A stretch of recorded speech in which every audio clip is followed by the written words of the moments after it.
नमस्कार सूर्य जी, बहुत बहुत स्वागत है आपका। नमस्कार अंजू जी, पहले तो आपको और आपके सभी व्यूअर्स को भारत माता की जय है, वंदे मातरम और सभी को जय श्री राम। जय श्री राम। सर, दिल्ली में अरविंद केजरीवाल तो रेवड़ियों पर रेवड़ियां बांटते जा रहे हैं। अब तो घर घर जाकर उन्होंने सोमवार से शुरू कर दिया है कि रजिस्ट्रेशन हो रहा है। महिलाओं को बस 2100 रुपए मिलने वाले हैं। बुजुर्गों को का इलाज भी हर अस्पताल में मुफ्त होने वाला है। रजिस्ट्रेशन शुरू हो गया। लेकिन सर, बीजेपी क्या कर रही है? देखिए, आपने केजरीवाल जी की बात की। ऐसा कोई सगा नहीं जिसको केजरीवाल जी ने ठगा नहीं। वो अपने आप को दिल्ली का बेटा कहते तो हैं, लेकिन असलियत में यदि दिल्ली को किसी ने बर्बाद किया है सही मायने में, तो वो है अरविंद केजरीवाल। मैं कांग्रेस की भी जो लीडरशिप दिल्ली में रही है, मैं उसका भी सम्मान करता हूँ। भले ही वो भ्रष्ट थे, भले ही उन्होंने दिल्ली में भ्रष्टाचार किया, लेकिन दिल्ली को आज जो दिल्ली बनाया, उसमें जो सपना माननीय स्वर्गीय मदनलाल खुराना जी ने और दिल्ली के बेटे साहिब सिंह वर्मा जी ने देखा था, उसको जमीन पर उतारने का काम शीला दीक्षित जी ने किया और ईमानदारी से किया। उन्होंने दिल्ली को एक विश्व स्तरीय नगर बनाने की पुरजोर कोशिश की और एक वो सफल प्रशासक भी थी, और मुझे ये स्वीकार करने में कोई गुरेज भी नहीं है। मैं आपको बता दूं, जिस प्रकार से उनको उनका एक नजरिया था मास्टर प्लान पे, वो स्ट्रांगली मास्टर प्लान को फॉलो करने की बात करती थी। वो अनाधिकृत कॉलोनियों को ना बसने देने की बात करती थी। वो एक डेवलप्ड जो कॉलोनीज है उनको बसाने की बात करती थी। उस सब के अंदर पलीता लगाकर दिल्ली को, मैं ये कहूं कि बिल्कुल स्लम बनाने का काम अरविंद केजरीवाल ने किया है।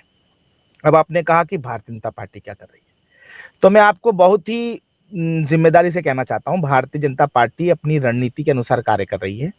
आप देखिए, जिस प्रकार से इन्होंने सारे भ्रष्टाचारी चोरों को टिकट दे दिया, रिपीट कर दिया, इसका सीधा सीधा लाभ भारतीय जनता पार्टी को होने जा रहा है। आप देखेंगे कुछ वीडियोस अभी आपको सोशल मीडिया पे दिखाई भी दे रहे होंगे, जिसमें कि इनके जो विधायक कैंडिडेट है वो जा रहे हैं जनता के बीच में, तो जनता वहां से उनसे संवाद कर रही है। संवाद नहीं हो रहा है वहां, तो धमकी धमकी कर रहे हैं ये लोग। वहां पर गुंडागर्दी भी शुरू कर दी है दोबारा से, इन्होंने धमका रहे हैं, इस समय भी धमका रहे हैं। तो मैं ये कहूंगा कि विनाश काले विपरीत बुद्धि, वो स्थिति आज अरविंद केजरीवाल जी के जो कैंडिडेट्स है उनके, और सीधा सीधा फायदा इसमें भाजपा को मिलने जा रहा है। और मास्टर स्ट्रोक का आप इंतजार कीजिए। दिल्ली का चुनाव इस बार भारतीय जनता पार्टी भारी बहुमत से जीतने जा रही है, क्योंकि उनकी अपनी एक रणनीति है, हर विधानसभा स्तर पर रणनीति है। आप देखिए, जिस प्रकार से भारतीय जनता पार्टी ने एक सफल ऑपरेशन चलाया, जिसमें कि सरजी को मजबूरी में पीसी तक करनी पड़ी कि देखो जी, इतने हजार वोट कट रहे हैं, उतने हजार वोट कट रहे हैं। तो रोहिंग्या और बांग्लादेशियों की सफाई के लिए जो भाजपा पूरी तरीके से साइलेंटली काम कर रही है, उसने अरविंद केजरीवाल जी की कमर तोड़ दी है। और इसकी घबराहट जो है वो अरविंद केजरीवाल जी को चेहरे पे साफ दिखाई दे रही है। यही कारण है कि जिन ऑटो वालों को उन्होंने 10 साल तक बिल्कुल इग्नोर किया, ठंडे बस्ते में डाला, सबसे पहले उन्हीं ऑटो वालों के सामने जाके उन्होंने नाक रगड़ी, माफी मांगी, उनके लिए फ्री बीज की घोषणा की। उसके बाद जिस दिल्ली की हमारी मातृशक्ति का उन्होंने लगातार इग्नोर किया, उसको पिछले 10 साल तक बिल्कुल याद नहीं किया, उनके लिए उन्होंने एक शिगुफा छोड़ दिया, 2100 रुपया देंगे। लेकिन दिल्ली की जनता जानती है अंजू जी कि क्या उन्होंने पंजाब में जो 1000 रुपए देने की घोषणा की थी, क्या वो मिले क्या आज तक? और दिल्ली को यह भी याद है, क्योंकि दिल्ली बहुत अवेयर है, दिल्ली को यह भी याद है कि जैसी सरकार बनी थी, भगवंत मान दौड़ के कहां पहुंचे थे? प्रधानमंत्री कार्यालय हाथ जोड़ते हुए, मुझे 50,000 करोड़ रुपया दे दो जी, मैनू ते वहां पर ये करना हैगा, मैनू ते वो करना हैगा। तो दिल्ली जानती है इनकी असलियत, और भाजपा अपनी रणनीति के तहत काम कर रही है। आपको बहुत जल्दी एक मास्टर स्ट्रोक दिखाई देगा। लोगों का कहना है कि बीजेपी ने अभी तक अपना सीएम कैंडिडेट कौन होगा, चेहरा क्या रहेगा, इसका भी ऐलान नहीं किया है। क्या आपको लगता है कि चेहरे का ऐलान करना जरूरी है? और अगर किया जाता है तो संभावितों की लिस्ट में आपको कौन नजर आता है सबसे ऊपर?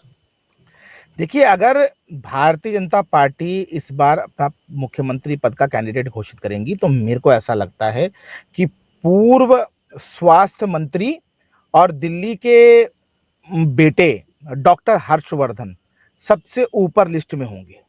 कारण वो संघ के चहेते हैं, संघ के स्वयंसेवक हैं पूर्णकालिक। तो मेरा मानना है कि पहला तो कैंडिडेट वो होंगे अगर उनको लिस्ट बनाई जाए तो। दूसरा कैंडिडेट हो सकते हैं परवेश साहिब सिंह वर्मा। परवेश वर्मा जी के पास में वो राजनीतिक दूरदर्शिता के साथ साथ एक युवा नेतृत्व भी है, जो कि दिल्ली देहात के साथ, जो अर्बन दिल्ली है, देहात और अर्बन, शहरी और देहाती दिल्ली दोनों को मिला के यदि काम करने का किसी को अनुभव है तो वो है परवेश साहिब सिंह वर्मा जी का। और तीसरे में हर्ष मल्होत्रा जी भी हो सकते हैं, जो आज केंद्रीय मंत्री भी हैं दिल्ली से। और मैं ऐसा मानता हूं कि ये 3-4 नाम ऐसे हैं जो कि दिल्ली के अंदर इसको धूल चटाने के लिए काफी हैं। और यदि भाजपा कैंडिडेट घोषित नहीं भी करती है, फिर भी भारतीय जनता पार्टी इजीली इस बार 41 सीटों के संग सरकार बनाएगी। उसके कुछ महत्वपूर्ण फैक्ट भी हैं। कारण क्या है अंजू जी? केजरीवाल जी का सबसे मुख्य जो मैं ये कहूं कि राजनीतिक बेस है, वो राजनीतिक बेस 3 तरह से है। पहला, स्लम, झुग्गियां, जो झुग्गी बस्ती से जो वोट होता है वो 100% केजरीवाल जी के पास मिलता रहा है। यही कारण है कि भारतीय जनता पार्टी की जो प्रदेश लीडरशिप है वो लगातार सांसदों के संग मिलके अपना जाती रही है फील्ड में, और झुग्गियों में उन्होंने निवास भी किया, अपना रात्रि प्रवास भी किया, भोजन भी किया, सबके संग समन्वय बनाया। दूसरा है मुसलमान। जिस प्रकार से बेअदबी की गई कुरान की, उसके बाद भी अरविंद केजरीवाल जी ने उसी व्यक्ति को टिकट दिया, और बाद में उस व्यक्ति ने बड़ी शान से उस टिकट को कैंसिल किया ट्वीट करके, और तब नए चौधरी साहब को टिकट मिला। तो ये बताता है कि अरविंद केजरीवाल जी ने अपमान किया इस्लाम का। तो अब मेरे को ऐसा लगता है कि इसको कांग्रेस भी भुनाएगी और असदुद्दीन ओवैसी भी भुनाएंगे। और मुझे कहीं ना कहीं ऐसा लगता है कि कम से कम 30 से 35% मुसलमान जो है वो कांग्रेस और असदुद्दीन ओवैसी के संग जाएगा, जो 100% इनके संग पोल हो रहा था। और तीसरा सबसे इंपॉर्टेंट जो फैक्टर था, वो फैक्टर था अनाधिकृत कॉलोनियों का। अनाधिकृत कॉलोनियों के जो निवासी थे, उन्होंने पिछली बार आप देखिए ना, बुराड़ी के अंदर 80,000 85,000 से जीते। बुराड़ी दिल्ली की सबसे बड़ी अनाधिकृत कॉलोनियों वाली विधानसभा है, सबसे ज्यादा मतदाता वहां पर है, मैं भी वहीं से आता हूं। वहां के विधायक संजीव झा पिछली बार 90,000 वोटों से जीते थे। तो इस बार वहां पर माहौल ही दूसरा है, क्योंकि जो पिछली बार इन्होंने वादे किए थे कि हम ये सड़क बना देंगे, हम यहाँ पर ये वाटर ट्रीटमेंट प्लांट लगाएंगे, हम यहाँ पर बस अड्डा बनवाएंगे, ये लोकल और जो बेसिक इंफ्रास्ट्रक्चर है वो अनाधिकृत कॉलोनियों में बिल्कुल भी डेवलप नहीं हुआ है। ये हर एक व्यक्ति कह रहा है। दिल्ली देहात आप देख लीजिए, दिल्ली देहात की सड़कें आज की डेट में गड्ढों की, मैं ये कहूं कि गड्ढों की रेल बनाई हुई है। वहां पर जैसे कहते हैं ना, आप किसी पहाड़ पे चले जाइए, पर्वतमाला दिखाई देगी आपको, यहाँ छोटा पर्वत, वहां बड़ा पर्वत। उसी प्रकार से दिल्ली देहात में चले जाएंगे तो यहाँ कहीं इतना गड्ढा, कहीं इतना गड्ढा, और कहीं इतना बड़ा गड्ढा कि आदमी पूरा ही डूब जाए पानी के अंदर। और वाटर लॉगिंग होने के कारण दिल्ली की जो व्यवस्थाएं हैं वो जर्जर हो गई। पूर्वांचल समाज 100% पिछली बार केजरीवाल जी के साथ था 2 बार से, लेकिन केजरीवाल जी लगातार झूठ बोलते रहे। वो आज तक के भी एक कॉन्क्लेव में उन्होंने स्वीकार किया ना कि हम सड़कें नहीं बना पाए, हम अच्छा हेल्थ सिस्टम नहीं दे पाए, और साथ में हम जमुना जी साफ नहीं कर पाए। देखिए, पूर्वांचल समाज का सबसे बड़ा पर्व होता है छठ पर्व, और केजरीवाल जी के मेरे हिसाब से 70% विधायक भी पूर्वांचली ही है। उन पूर्वांचली विधायकों के परिवार के लोग भी जमुना जी में खड़े होकर उस विषैले पानी में, झाग वाले पानी में, फेन वाले पानी के अंदर खड़े होकर अर्घ दे रहे थे सूर्य को, डूबते हुए सूर्य को और उठते हुए सूर्य को। तो ये सब ऐसी चीजें हैं जो कि अरविंद केजरीवाल जी की जो ये सल्तनत बनाई थी उन्होंने, उसकी चूल्हे लाने के लिए काफी इस बार। पर सर, जो मुफ्त की रेवड़ियां अरविंद केजरीवाल बांटते आए हैं 2014 का, 2015 का चुनाव, 2020 का, इसी की आधार पर वो जीतते रहे, और बिजली पानी हमेशा उनके लिए बड़ा अहम मुद्दा रहा। तो ये जो मुफ्त की रेवड़ियां है, तो आपको लगता है कि इनका सामना कर पाएंगे बीजेपी वाले? देखिए अंजू जी, वो कहते हैं ना कि काठ की हांडी आप कितनी बार चढ़ाएंगे। काठ की हांडी एक ही बार चढ़ती है। ये तो 2 बार चढ़ चुकी है अरविंद केजरीवाल जी की। एक ओटीपी आप देखते होंगे ना, हर मोबाइल फोन पे आता है, जब भी आप कभी बैंक अकाउंट में कोई लॉगिन करते हैं, कोई ट्रांजैक्शन करते हैं, तो ओटीपी आता है ना, 1 टाइम पासवर्ड। तो दिल्ली की जनता ने तो ओटीपी कई बार दिया अरविंद केजरीवाल जी को सत्ता का, लेकिन अब की बार जनता जो है अरविंद केजरीवाल जी का अकाउंट ब्लॉक करने के ठान ली है। अब आपने कहा फ्री बीज की बात, तो मैं आपको बता दूं कि किसी भी हॉस्पिटल में आज की डेट में वो सुविधाएं नहीं है जो सुविधाएं असलियत में होनी चाहिए। पहली चीज, चाहे वो एक्सरे मशीन ले लीजिए, अल्ट्रासाउंड मशीन ले लीजिए, एमआरआई ले लीजिए, या फिर आप ब्लड जो टेस्टिंग की जो रिपोर्ट्स हैं वो ले लीजिए। लंबी लंबी लाइनें हैं हर जगह, और वहां पर डेटा दी जाती है 4-4 महीने, 5-5 महीने, 1-1 साल, 2-2 साल की ऑपरेशंस की। तो स्थिति जो है, हेल्थ मॉडल बिल्कुल चरमरा चुका है। मोहल्ला क्लिनिक का जो झूठ था वो तो पकड़ में आ ही गया, जिस प्रकार से जो है घोटाला निकला। हर 6 मिनट में 6 सेकंड के अंदर, 7 सेकंड के एक अंदर मरीज को देखा गया, एक मरीज को देखा आया, और हर एक मोबाइल फोन एक था, हजारों नंबरों हजारों का।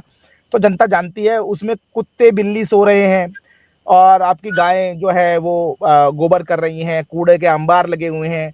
मोहल्ला क्लिनिक की जगह वो मोहल्ला कूड़ादान बन गए हैं। तो ये जो मोहल्ला क्लिनिक का शंगोफा खत्म हो गया। उसके अलावा अब आप करो बिजली की बात। मैं आपको ऑन रिकॉर्ड बता रहा हूं, आपके जितने भी दर्शक देख रहे हैं, कृपया करके मैं तो आप सबसे निवेदन करूंगा, अपनी अपनी मीटर रीडिंग भी बताइएगा। आपका कितना फिक्स्ड चार्ज लगाया जा रहा है वो भी बताइएगा। साथ ही साथ कितना आपका इलेक्ट्रिसिटी जो पावर परचेज एग्रीमेंट के तहत जो आपसे चार्ज लिया जा रहा है, आप वो भी बताइएगा।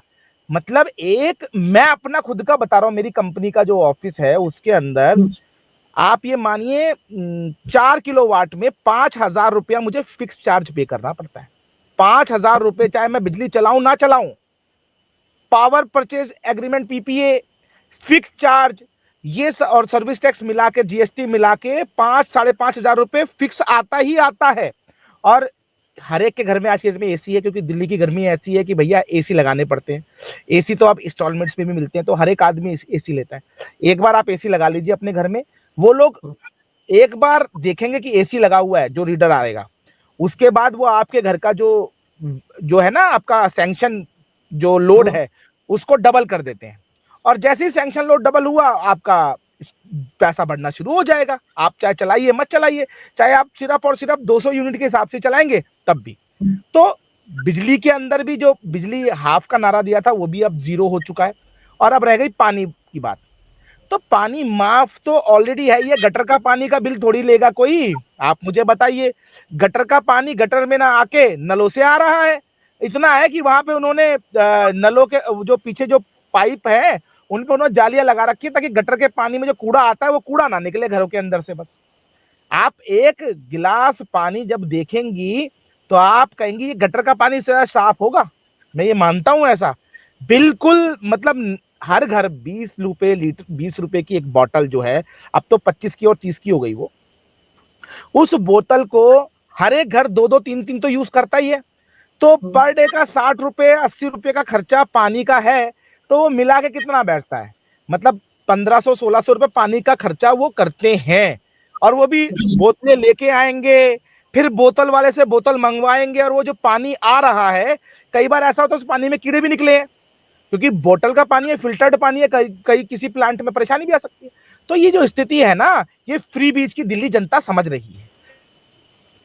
सर, दिल्ली की जनता समझ रही है? आपको लगता है कि वोट देते वक्त भी उनको ये सब कुछ समझ में आएगा? और फिर अब तो क्या आपको लगता है केजरीवाल की दिक्कतें इस बात से भी बढ़ गई हैं कि एलजी ने परमिशन दे दी है ईडी को कि ट्रायल शराब घोटाले में शुरू किया जाए? ये मामले कुछ असर डालेंगे दिल्ली के वोटरों पर?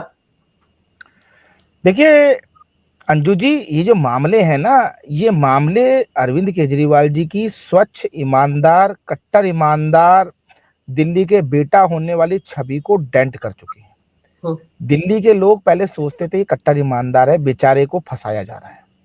लेकिन धीरे धीरे जिस प्रकार से चीजें बाहर आई, वो कहते हैं ना, जहां आग होती है वहीं धुआं होता है। तो या तो इनके पास में सबूत होते नहीं, सरकार के पास में सबूत नहीं होते, तो एजेंसियां इनको अरेस्ट करती तो कोर्ट इनको हाथों हाथ जमानत दे देता, क्योंकि कई जगह देखा गया जमानत देता है। लेकिन जब कोर्ट ने अपनी ऑब्जर्वेशन ये दी कि आप दिल्ली के मुख्यमंत्री के रूप में कोई फाइल साइन नहीं कर सकते, आप दिल्ली के मुख्यमंत्री के रूप में कोई घोषणा नहीं कर सकते, और आप दिल्ली के मुख्यमंत्री के रूप में कार्यालय नहीं जा सकते, उसके बाद अरविंद केजरीवाल जी ने इस्तीफा दिया, मजबूरी में दिया, कोर्ट ने बॉन्ड डाउन कर दिया तब दिया। तो ये सब जानकारी कोर्ट के आदेश की हर एक को है, घर घर पहुंचती है। आज की डेट में डिजिटल इंफॉर्मेशन का युग है। अब दूसरी चीज, आपने कहा वोट देने जब जाएगी तब क्या जनता जो है वो याद रखेगी, तो मैं आपको बताता हूँ अंजू जी। परेशानी ये है कि जो अरविंद केजरीवाल जी के समर्थक लोग हैं वो वोट देने जाते हैं, वो 100% वोट देने जाते हैं। घर में अगर 8 लोग हैं तो 8 के 8 जाएंगे। लेकिन जो इस सिस्टम से परेशान लोग हैं, जिनके वजह से दिल्ली चल रही है, जो टैक्स पेयर है, वो लोग वोट देने वाले दिन छुट्टी पे चले जाते हैं। उनको लगता है चलो जी छुट्टी पे चलते हैं बाहर। इस बार मैं ऐसा दिल्ली का माहौल देख रहा हूं, हर एक आदमी कह रहा है हम तो जाएंगे, वोट दे के आएंगे, अरविंद केजरीवाल को चेंज करेंगे। इसका एक छोटा सा उदाहरण देता हूं आपको। लास्ट टाइम जो एमसीडी के इलेक्शंस हुए थे, 15 साल की सरकार थी एमसीडी की दिल्ली में, ठीक है जी। उसके बाद भी दिल्ली के अंदर 39.4% वोट बीजेपी सरकार को मिला, जो बीजेपी की जो रनिंग कैंडिडेट्स थे, और इनको मिला 41.8%, 41.8% के आसपास में, 42 या 41.8% का, मतलब मार्जिन आप देखिए 2-2.5% का था सिर्फ। अगर और उस वक्त में वोट परसेंट आप देख लीजिए, 52-53%, 54% वोट परसेंटेज आया था।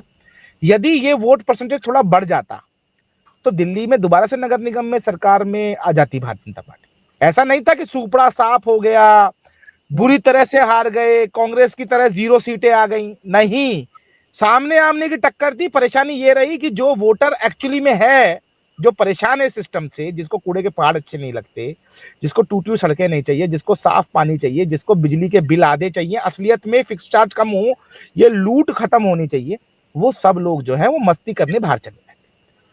इस बार ऐसा माहौल बन रहा है कि हम तो अब नहीं सहेंगे और अब बदल के रहेंगे, ये कंडीशन आ गई है।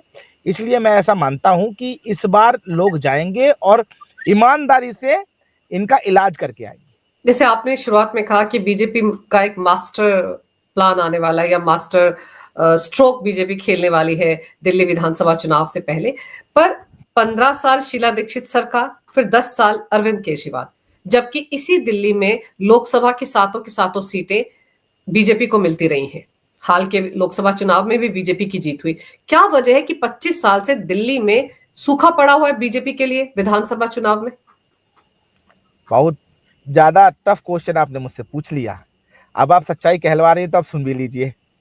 देखिए, दिल्ली के अंदर भारतीय जनता पार्टी के पास जो लीडरशिप है, उसकी जो कद है वो अरविंद केजरीवाल जी से कहीं ना कहीं कम इसलिए है क्योंकि अरविंद केजरीवाल जी झूठ और फर्जी बातें फैलाने के अंदर माहिर हैं।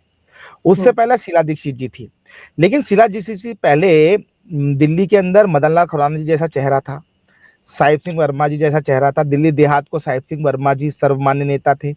उसके अलावा दिल्ली अर्बन के लिए मदन लाल खुराना जी सर्वमान्य नेता थे। बाद में हमारी सुषमा स्वराज जी, आदरणीय दीदी जो हैं, उन्होंने भी दिल्ली को 1 साल तक लीड किया और उनके नाम पे भी वोट मिलता था। मनोहरलाल खुराना, वीके मल्होत्रा, प्रोफेसर वीके मल्होत्रा, विजय कुमार मल्होत्रा जी थे। तो ऐसा फेस जो है वो डॉक्टर हर्षवर्धन है। लेकिन दिल्ली के जो लोकल लीडरशिप है ना, उनको सेंट्रल में ज्यादा ले गए।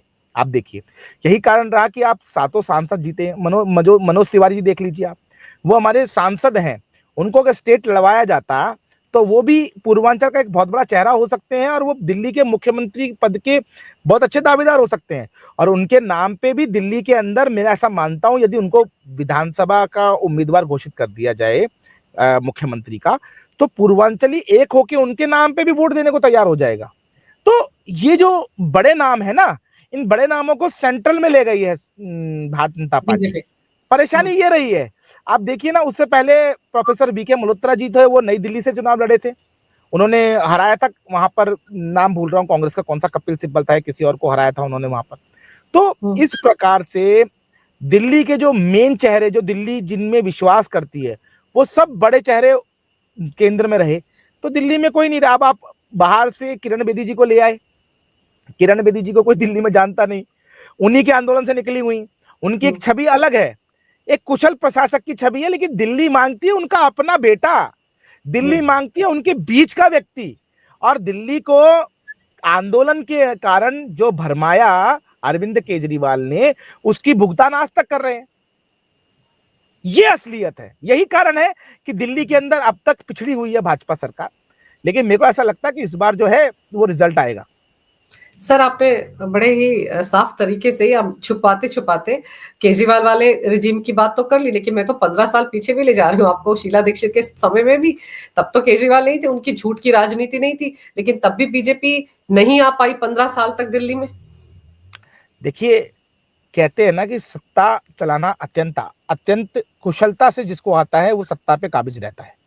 ये चीज शीला दीक्षित जी की माननी पड़ेगी। जो 1997 में चुनाव हुआ, मैं उस समय बच्चा था, लेकिन मुझे याद है कि उस समय ना प्याज के ऊपर सरकार चली गई थी मदन लाल खुराना जी की। दिल्ली में प्याज के रेट 100 से ऊपर पार कर गए थे, और ये जितने भी कांग्रेस के लोग हैं ना गली गली में बैठ गए थे प्याज की मालाएं ले लेके। और उस प्याज के जो रेट की चोट थी, उस चोट ने दिल्ली के अंदर कांग्रेस की सरकार बना दी। अब एक बार सरकार बन गई 97 में, उसका 2003-4 में सरकार बनी। उस समय में कोइंसिडेंट देखिए आप, दिल्ली के अंदर जो आपका केंद्र की सरकार थी वो हमारी सरकार साफ हुई। अपना शाइनिंग इंडिया के नाम पे जो इतना अच्छा काम हुआ था, अटल जी की सरकार, वो सरकार साफ हुई।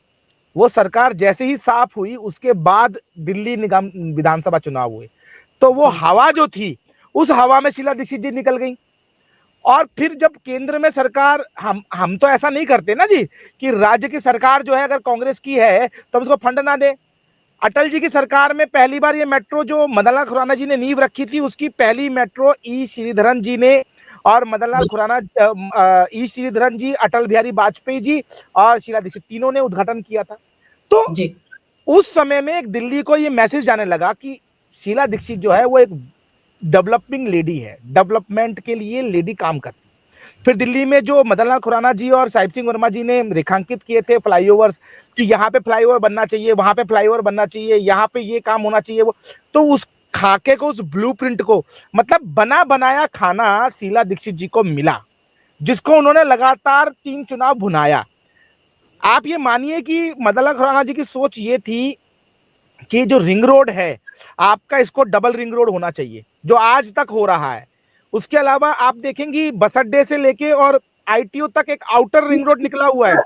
सर बिल्कुल सही कह रहे हैं आप कि जो रोड मैप उन्होंने तैयार किया बीजेपी नेताओं ने, उसको धरातल पर उतारा, जमीन पर उतारा शीला दीक्षित जी ने। तो अपने आप एक बहुत अच्छी बात है ना, पर उसको बीजेपी आगे भुना ही नहीं पाई। इतने दिन सालों से बिल्कुल सूखा पड़ा हुआ है। पिछले चुनाव की भी अगर दिल्ली में बात करें तो 8 सीटें तो बीजेपी को आई थी। और अगर आपको लग रहा है कि इस बार बीजेपी कोई मास्टर स्ट्रोक खेल जाएगी, तो हो सकता है कि बीजेपी के लिए राह आसान हो जाए। लेकिन अब तो आप देखिए कांग्रेस भी पूरे दमखम के साथ मैदान में है, अब असदुद्दीन ओवैसी भी मैदान में उतर चुके हैं। तो आपको लगता है कि इस बार अंदर खाने बीजेपी सच में कुछ ऐसा काम कर रही है कि नतीजे उसके पक्ष में होंगे? नहीं, देखिए मैं आपको बताऊं कि दिल्ली में भाजपा को नकारा नहीं कभी भी दिल्ली ने।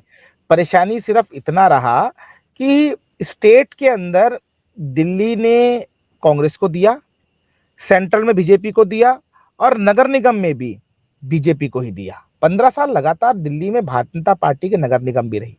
हाँ, मैं ये मान सकता हूं कि जनता जो है नगर निगम पार्षदों की नाराजगी जो है वो विधायकों पर उतारती थी, और छोटा चुनाव होने के कारण कुछ वोट परसेंटेज से बीजेपी अपना नगर निगम बना ले जाती थी।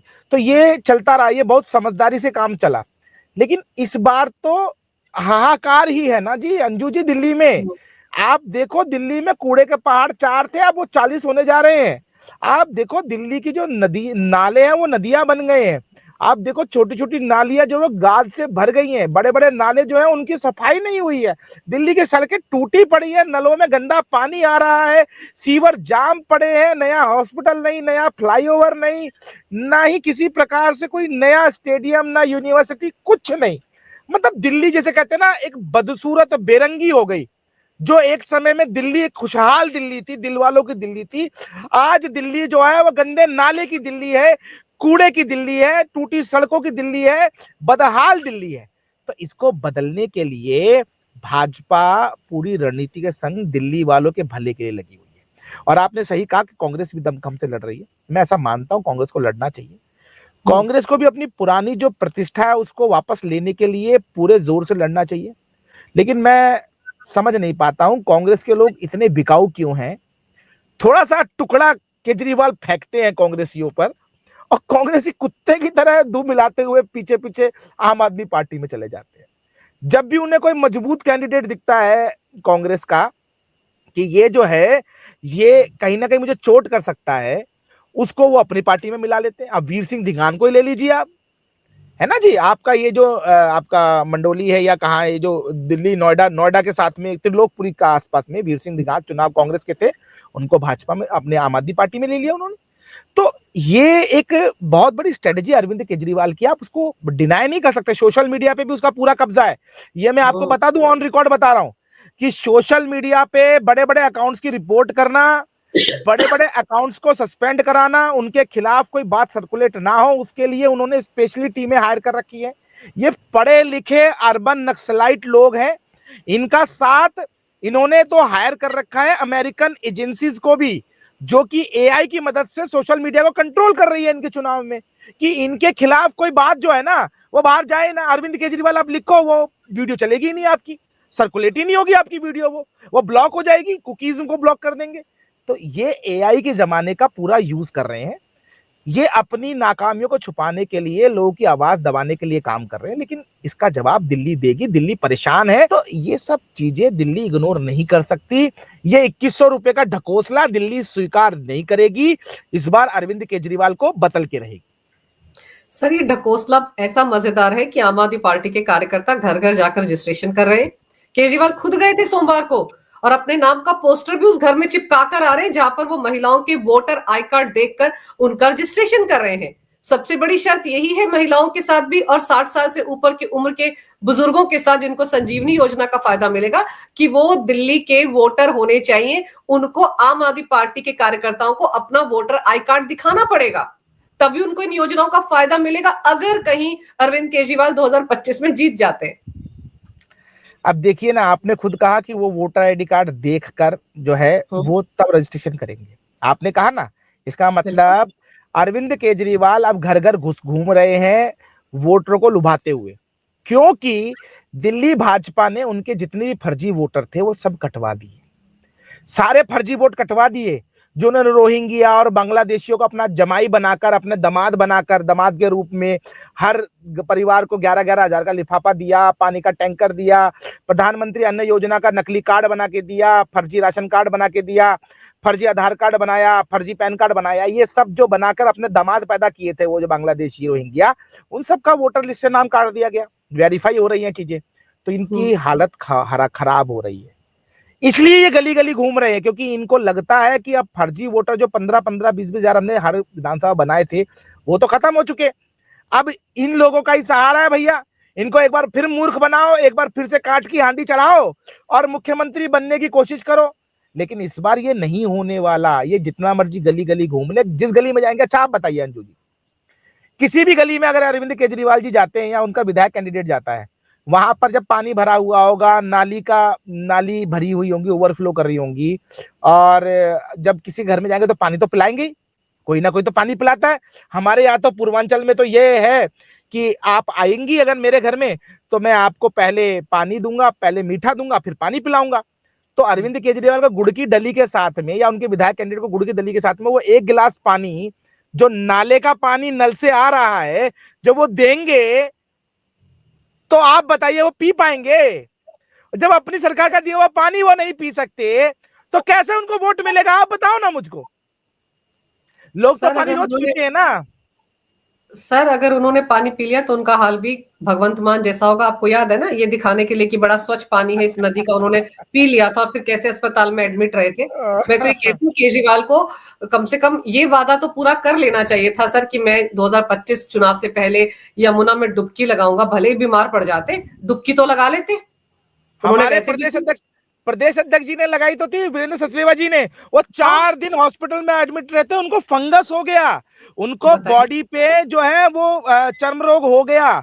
मतलब इतनी विषैली है कि उसमें अगर आप उंगली रख लेंगी तो आपकी उंगली जो है चर्म रोगी हो जाएंगे आप उंगली में। और हमारी माताएं बहनें पूर्वांचल की उगते हुए सूर्य को अर्घ देती हैं और डूबते हुए सूर्य को अर्घ देती हैं, उसी पानी में खड़े होके, उस नाले में खड़े होके। कितना अपमान पूर्वांचल के लोगों का किया जा रहा है, ये पूर्वांचल देख रहा है। चलिए सर, मैं तो ये देखना चाहती हूँ कि बीजेपी कौन सा मास्टर स्ट्रोक चलेगी चुनाव से पहले, कि बाजी पलट जाएगी। और दूसरा, अरविंद केजरीवाल घर घर घूमने को मजबूर हो गए हैं, खुद ही पोस्टर लगाने को मजबूर हो गए हैं, तो कहीं ना कहीं अंदर खाने उनको भी समझ में आ रहा है कि राह इस बार बहुत मुश्किल है। आपने इस विषय पर विस्तार से जानकारी मेरे दर्शकों को दी, मेरे लिए समय निकाला सुरेश सर, इसके लिए आपका बहुत बहुत धन्यवाद।